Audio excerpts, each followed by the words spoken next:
Hello, good morning, good afternoon, good evening and very good night to everyone.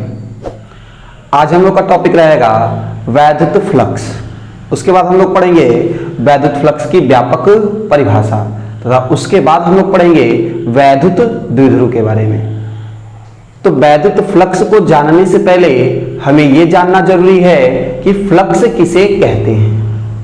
देखिए, वैद्युत जैसे हम लोग इंग्लिश पढ़ते हैं तो इंग्लिश का जो स्टोरी अगर पढ़ते हैं तो स्टोरी पढ़ने से पहले हम लोग क्या करते हैं कि मीनिंग उसका जान लेते हैं कि किसका मतलब क्या होता है। तो उसी प्रकार से हम वैद्युत फ्लक्स में आने वाली दो शब्दों जैसे कि फ्लक्स और क्षेत्रफल सदिश, इनके बारे में जानेंगे। उसके बाद से हम वैद्युत फ्लक्स को पढ़ेंगे। सबसे पहले हमने लिखा फ्लक्स, हेडिंग डाल दिया है फ्लक्स। स्क्रीनशॉट आप लोग अभी जब हम हटेंगे तो आप ले लीजिएगा स्क्रीनशॉट पूरे बोर्ड का। फ्लक्स का मतलब होता है प्रवाह। प्रवाह का मतलब होता है बहना, अर्थात जैसे तरल बह रहा है उसी प्रकार के बहने को हम प्रवाह कहते हैं। लेकिन हम पढ़ रहे हैं विद्युत, तो यहाँ पे हम विद्युत के प्रवाह को कहेंगे। प्रवाह को ही हम धारा भी कहते हैं, अर्थात फ्लक्स का मतलब धारा होता है। ठीक है, फ्लक्स मीन्स धारा। तो फ्लक्स जो है वो लैटिन भाषा का शब्द है जिसका अर्थ प्रवाह होता है। जैसा कि हमने यहाँ पे लिखा हुआ है, फ्लक्स लैटिन भाषा का शब्द है जिसका अर्थ है प्रवाह। इसे हम लोग फाई द्वारा प्रदर्शित करते हैं। इसे हम लोग फाई, ये जो है फाई, ठीक, इसे हम लोग फाई से प्रदर्शित करते हैं। दूसरा जो बात आएगा वो आएगा क्षेत्रफल सदिश का, कि क्षेत्रफल सदिश किसे कहते हैं। क्षेत्रफल सदिश भी हमने हेडिंग डाला हुआ है, क्षेत्रफल सदिश, एरिया वेक्टर। देखिए, ये हेडिंग है हमारी फ्लक्स की, ये हेडिंग हमारा क्षेत्रफल सदिश। किसी समतल पृष्ठ के लिए, समतल पृष्ठ का मतलब होता है वह पृष्ठ जो बराबर हो। जैसे ये हमारा बोर्ड है तो बोर्ड जो है समतल है, अर्थात इसका तल जो है सम है, इसका तल जो है वह सम मतलब बराबर है। तो किसी समतल पृष्ठ के लिए क्षेत्रफल सदिश वह सदिश है। अब बात आई सदिश की, तो हमने बोला था कि हमारी वीडियो उनके लिए भी हैं जो कुछ नहीं जानते, उनके लिए भी हैं जो सब कुछ जानते हैं, और उनके लिए भी हैं जो नोट्स तैयार करना चाहते हैं, उनके लिए भी हैं जो लेक्चर देखना चाहते हैं। सबसे पहले बात आती है कि किसी समतल पृष्ठ के लिए क्षेत्रफल सदिश, सदिश सदिश मतलब होता है कि जिसमें दिशा और परिमाण दोनों, सदिश का अर्थ है जिसमें दिशा और परिमाण दोनों होते हैं, उन्हें हम सदिश कहते हैं। अदिश मतलब होता है जिनमें केवल परिमाण होता है। तो लिखा गया हमने कि किसी समतल पृष्ठ के लिए क्षेत्रफल सदिश वह सदिश है जिसका परिमाण पृष्ठ के क्षेत्रफल के बराबर, अर्थात जितना क्षेत्रफल है उतना ही उसका परिमाण होगा। अगर इसका परिमाण, अगर इसके क्षेत्रफल की बात करें तो इसके क्षेत्रफल का परिमाण अगर हमारा मान लेते हैं कि 2 फीट स्क्वायर है तो ये 2 फीट स्क्वायर होगा, मीन्स 4 स्क्वायर फीट है तो 4 स्क्वायर फीट, 2 स्क्वायर फीट है 2 स्क्वायर फीट, मतलब उसका जो परिमाण है पृष्ठ के बराबर होता है, ठीक, पृष्ठ के क्षेत्रफल के बराबर, तथा दिशा पृष्ठ के लंबवत होती है, अर्थात दिशा जो है पृष्ठ के लंबवत होगी। क्लियर है, दिशा जो है पृष्ठ के लंबवत होती है। ठीक, तो फिर से इसको एक बार रिपीट करते हैं कि किसी समतल पृष्ठ के लिए क्षेत्रफल सदिश वह सदिश है जिसका परिमाण पृष्ठ के परिमाण के बराबर तथा दिशा पृष्ठ के लंबवत होती है। क्लियर है, ओके। तब हम लोग जब ये दोनों चीजों को जान लेते हैं कि फ्लक्स किसे कहते हैं और क्षेत्रफल सदिश किसे कहते हैं, उसके बाद हम लोग हेडिंग पे आते हैं, मतलब उसके बाद हम लोग इस टॉपिक पे आते हैं वैद्युत फ्लक्स। इंपॉर्टेंट है क्लास 12th के एग्जाम्स के लिए। वैद्युत फ्लक्स, इलेक्ट्रिक फ्लक्स किसे कहते हैं, इसकी व्यापक परिभाषा तो और अधिक इंपॉर्टेंट है, अभी हम लोग उसको भी पढ़ेंगे आज ही। अगर आप लोगों को लग रहा हो कि सर बहुत धीरे पढ़ाते हैं, तो फिर धीरे इसलिए पढ़ाते हैं ताकि सबको एक एक टॉपिक समझ में आ जाए ना। तो हम भी बोल सकते हैं जल्दी जल्दी जल्दी जल्दी, धीरे इसलिए पढ़ाते हैं ताकि टॉपिक जो है आपका क्लियर होते चले। वैद्युत फ्लक्स लिखे हैं हम कि वैद्युत क्षेत्र में स्थित किसी पृष्ठ से संबंध, वैद्युत क्षेत्र में स्थित मीन्स वैद्युत क्षेत्र एक होना ही चाहिए। ठीक है, वैद्युत फ्लक्स के लिए वैद्युत क्षेत्र का होना आवश्यक है। वैद्युत क्षेत्र में स्थित किसी पृष्ठ से संबंध वैद्युत फ्लक्स मींस धारा, प्रवाह, वैद्युत का प्रवाह, किसी पृष्ठ से संबद्ध वैद्युत फ्लक्स उस पृष्ठ में होकर गुजरने वाली बल रेखाओं की माप होती है। अर्थात उसमें से कितनी बल रेखाएं गुजर सकती हैं या गुजर रही हैं, ये जो वैद्युत फ्लक्स है उन्हीं रेखाओं की माप होती है।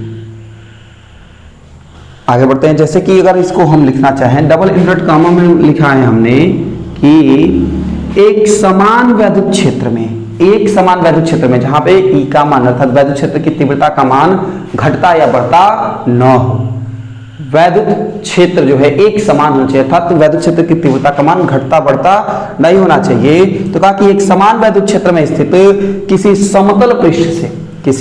समतल पृष्ठ से गुजरने वाला वैद्युत फ्लक्स वैद्युत क्षेत्र की तीव्रता ई, वैद्युत क्षेत्र की तीव्रता को हम ई से प्रदर्शित करते हैं, वेक्टर ई से प्रदर्शित करते हैं। जैसे ऊपर हमने वेक्टर बनाया हुआ है, और हाँ, क्षेत्रफल सदिश को हम यस से प्रदर्शित करते हैं, वेक्टर एस। ठीक है, इन सबको मिटा देंगे जब हम स्क्रीनशॉट लेंगे तो, ठीक, जो लिखने लायक है उसको रहने देंगे। तो हमने लिखा कि वैद्युत एक समान वैद्युत क्षेत्र में स्थित किसी समतल पृष्ठ से गुजरने वाला वैद्युत फ्लक्स वैद्युत क्षेत्र की तीव्रता वेक्टर ई तथा क्षेत्रफल सदिश वेक्टर एस के अदिश गुणनफल के बराबर होता है।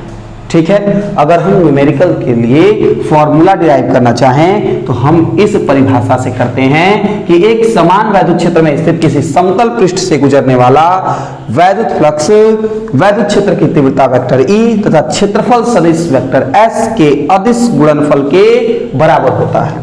इसे फॉर्मूला के तौर पे हम लिखना चाहें तो लिखेंगे कि फाई ई बराबर E into S cos theta.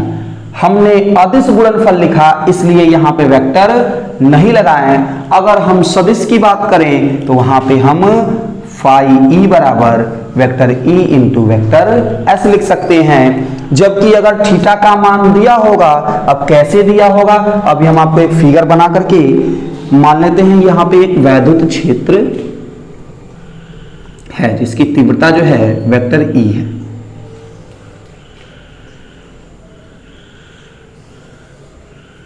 Figure आप लोग भी कॉपी में अपने बना लीजिएगा। ठीक, यहां पे जो है कोई समतल पृष्ठ है। ठीक, यहां पे कोई समतल पृष्ठ है। यहां पे हम क्या करें कि ये जो है एक और लाइन मान लेते हैं वैद्युत क्षेत्र का, तो इससे जो है इधर इसे हम क्षेत्रफल सदिश वेक्टर एस कहेंगे। ये जो दिशा है हमारा वेक्टर ई का है और ये हमारा थीटा है। तो ये जो है वैद्युत क्षेत्र है और वैद्युत क्षेत्र में कोई समतल पृष्ठ है और समतल पृष्ठ में वैद्युत क्षेत्र की तीव्रता की दिशा वेक्टर ई है, तो क्षेत्रफल सदिश वेक्टर यस है के अदिश गुणनफल अर्थात ई इंटू यस, और जो थीटा की वैल्यू दी गई होगी उस थीटा की वैल्यू हम यहाँ पे रख देंगे, E into yes cos theta हो जाएगा हमारा फाई ई का मान। फाई ई बराबर केवल ई और एस पता रहे तो वेक्टर अर्थात सदिश रूप में पता रहेगा, तब हम फाई ई बराबर ई इंटू एस करके भी फाई ई का मान ज्ञात कर सकते हैं। आते हैं इनके पॉइंट पे कि इसका एसआई मात्रक क्या होता है, इसका विमा क्या होता है। तो इसका एसआई मात्रक न्यूटन मीटर स्क्वायर प्रति कूलाम अथवा वोल्ट मीटर होता है। तथा इसकी विमा की बात कर ली जाए तो इसकी विमा एम एल पे 3 टी पे -3 ए पे -1 होता है। ठीक है, तो ये रहा आपका स्क्रीनशॉट, इसका आप लोग स्क्रीनशॉट ले लीजिए, हम हट जाते हैं।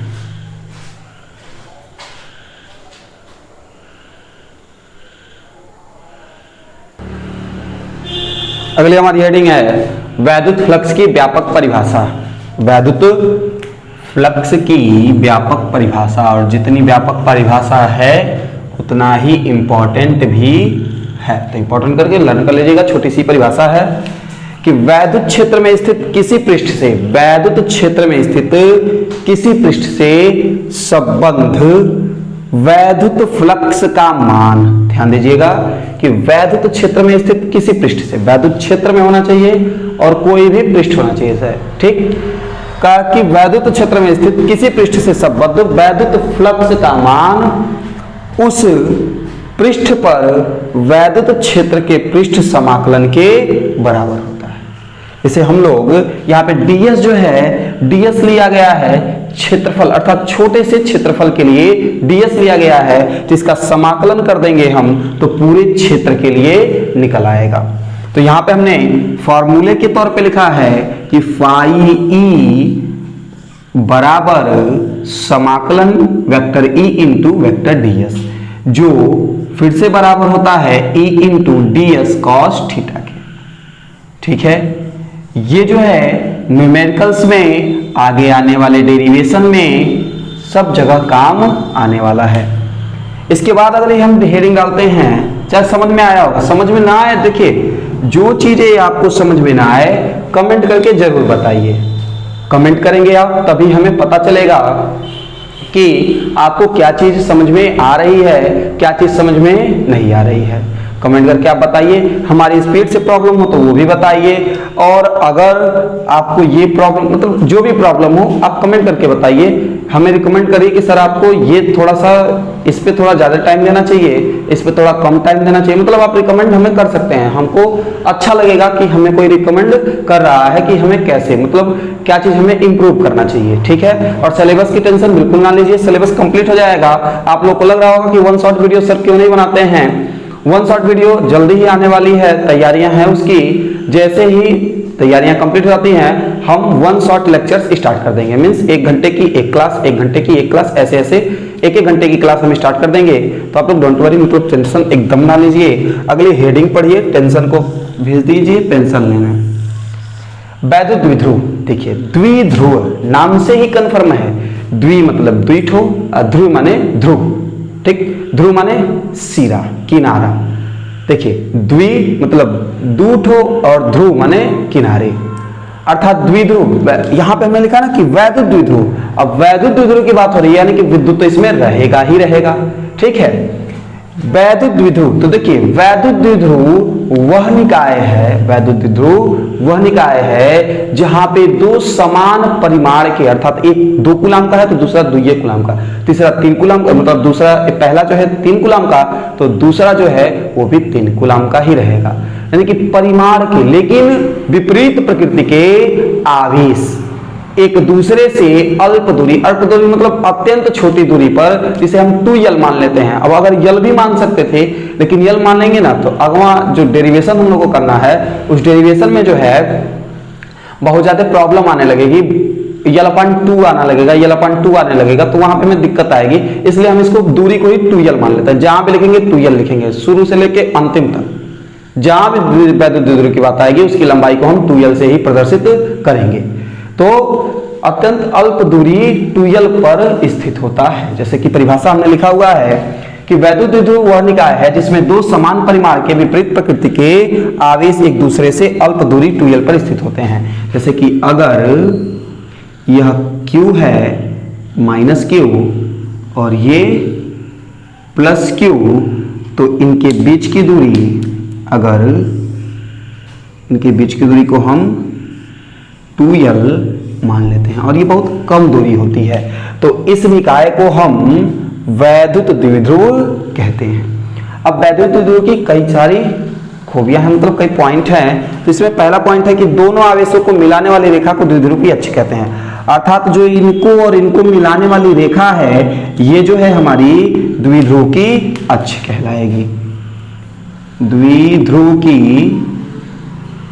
अक्ष, ठीक, द्विध्रुव की अक्ष कहलाएगी। दोनों आवेशों के बीच की दूरी द्विध्रुव की लंबाई कहलाती है, मतलब यहां से यहां की जो दूरी होती है 2l, इसे हम द्विध्रुव की लंबाई भी कहते हैं। इसके नेक्स्ट पॉइंट है कि द्विध्रुव का कुल आवेश 0 होता है परंतु वैद्युत क्षेत्र 0 नहीं होता है। अब ये तो बात आई, क्यों ऐसा होता है? देखिए द्विध्रुव का नेट आवेश 0 इसलिए होता है क्योंकि एक पे माइनस और एक पे प्लस, और दोनों बराबर होंगे।